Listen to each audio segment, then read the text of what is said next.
Halo semua, di sini aku mau jelasin sejarah internet. Sebelum masuk ke penjelasan, kenalin, nama aku Bella Dwi Primasari dari Prodi Sistem Informasi kelas 20B.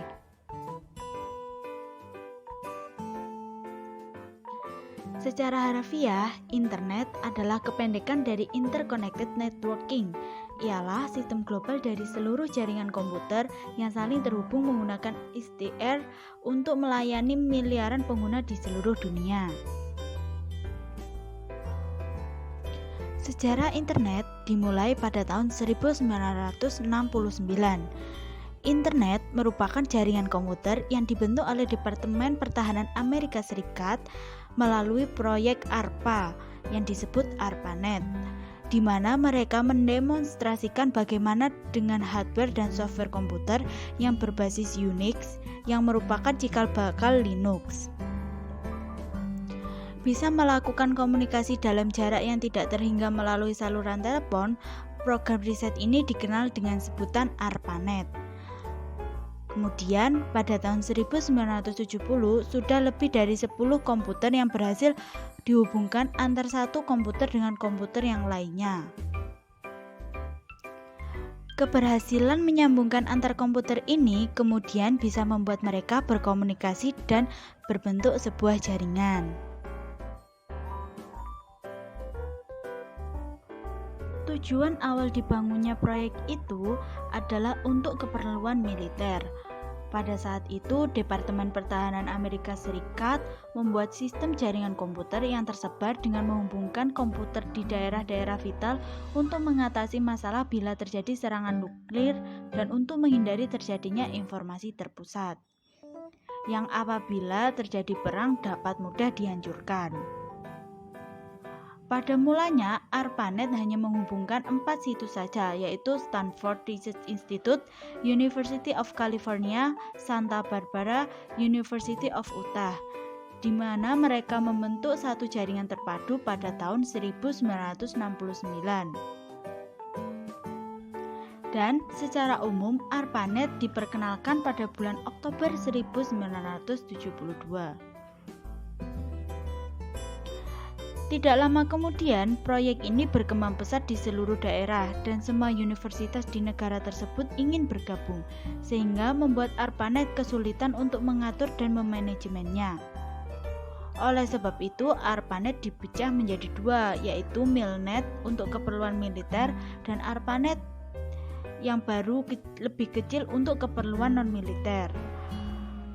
Gabungan kedua jaringan ini akhirnya dikenal dengan sebutan DARPA Internet, yang kemudian disederhanakan menjadi Internet. Jadi, secara runtutan sejarah internet bisa dijelaskan dalam beberapa fase. Yang pertama, pada tahun 1960, Departemen Pertahanan Amerika Serikat melalui Advanced Research Projects Agency atau ARPA merintis sebuah jaringan internet atau ARPANET yang merupakan cikal bakal terbentuknya internet. Kemudian, pada tahun 1980, internet mulai digunakan secara terbatas untuk menghubungkan beberapa kampus-kampus universitas terkenal di Amerika Serikat. Kemudian pada tahun 1982, protokol standar TCP atau IP mulai dipublikasikan ke umum. Sistem nama domain mulai digunakan pada tahun 1984. Kemudian pada tahun 1986, National Science Foundation Network dibangun dan mulai menggantikan peran ARPANET sebagai jaringan riset di Amerika Serikat. Beberapa jaringan internasional di berbagai negara mulai dibangun dan dihubungkan dengan NSV-Net.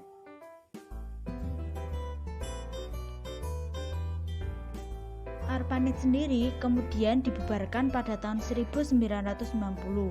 Akan tetapi, internet tetap terus berkembang sampai sekarang.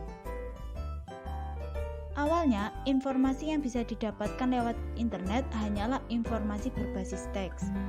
Pada tahun 1990, layanan berbasis tampilan grafis yang WWW atau World Wide Web mulai dikembangkan oleh CERN. Pada tahun 1993, Inter-NIC didirikan untuk melayani pendaftaran nama domain.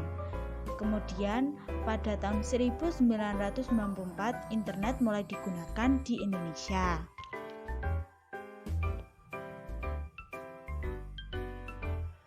Beralih dari sejarah internet di dunia, sekarang kita masuk ke sejarah internet di Indonesia.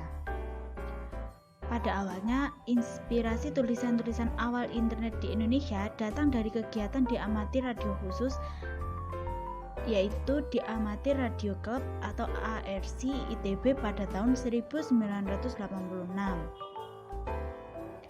Bermodalkan pesawat Transervier HFSSB Kenworth TS430 milik Harya Sudira Pratma dengan komputer merek Apple yang dimiliki oleh Ono W. Purbo, sekitar belasan anak muda ITB seperti Harya Sudira Pratma, J. Chandra Pramudito, Suryono Adi Sumarta bersama Ono W. Purbo berguru pada senior radio amatir seperti Robi Subiakto, Ahmad Zaini, Yos di band 40M. Robi Subiakto merupakan pakar di antara para amatir radio di Indonesia, khususnya untuk komunikasi data paket radio yang kemudian didorong ke arah TCP/IP, teknologi paket radio yang diadopsi oleh rekan-rekan BPPT, 8, UI, dan ITB yang kemudian menjadi tumpangan paguyuban net di tahun 1992 sampai 1994.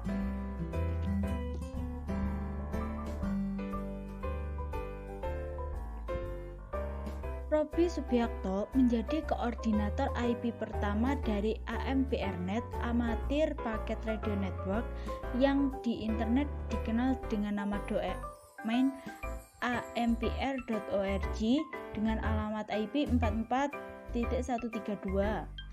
Sejak tahun 2000, AMPRNet Indonesia dikoordinir oleh Ono W. Purbo. Koordinasi dan aktivitas yang mengharuskan seseorang untuk menjadi anggota Orari dan dikoordinasi melalui mail list Orari seperti orarinews@yahoo.groups.com.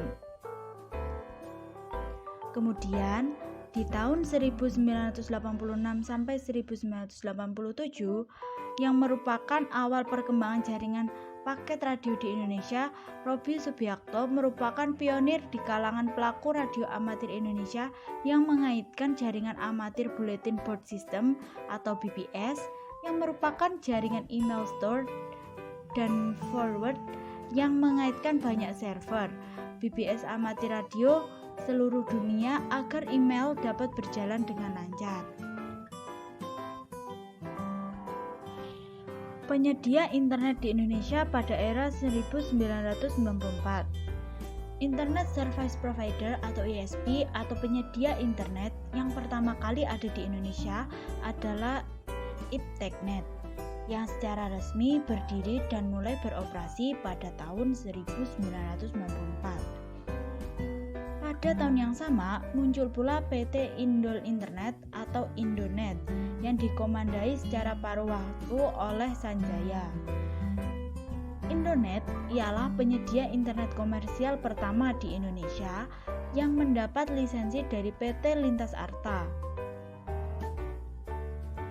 Pada waktu itu, mereka belum begitu paham tentang bisnis internet di Indonesia, mengingat masih sedikit dan terbatasnya pengguna. Untuk dapat terhubung ke internet, waktu itu memakai dial-up oleh Indonet. Pengguna internet semakin banyak karena didukung oleh beberapa sebab.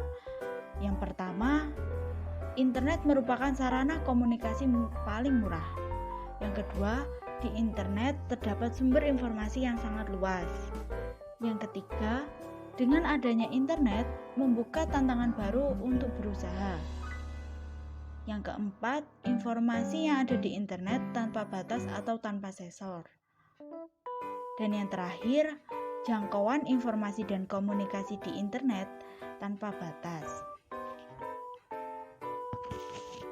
Beralih dari sejarah internet dapat digunakan untuk beberapa aplikasi penting. Aplikasi tersebut adalah yang pertama, resource sharing. Resource sharing berupa menjadi dua, yaitu sharing file dan sharing device. Sharing file seperti data atau program. Suatu data yang kita punya bisa dibaca atau diakses oleh user atau pengguna komputer lainnya yang telah terhubung melalui jaringan atau network. Yang kedua, sharing device seperti CD drive, hard disk, printer. Penggunaan suatu device bersama agar dapat meningkatkan efisiensi dan efektivitas kerja. Yang kedua, yaitu komunikasi dan informasi. Dapat dilalui menjadi dua, yaitu email dan World Wide Web atau WWW. Email adalah kepanjangan dari electronic mail. Email merupakan metode pengiriman dokumen atau file melalui jaringan internet. Yang kedua, WWW atau merupakan bagian dari internet yang menyediakan berbagai jenis resource yang dapat ditampilkan oleh pengguna. Yang ketiga, File Transfer Protocol atau FTP. File Transfer Protocol atau FTP merupakan suatu cara yang mudah, murah, dan cepat untuk mentransfer file atau arsip data dari server internet ke komputer Anda atau sebaliknya. Melalui program FTP, yang juga disebut FTP Client, pemakai dapat mengatur pertukaran data dengan komputer lain yang berjauhan.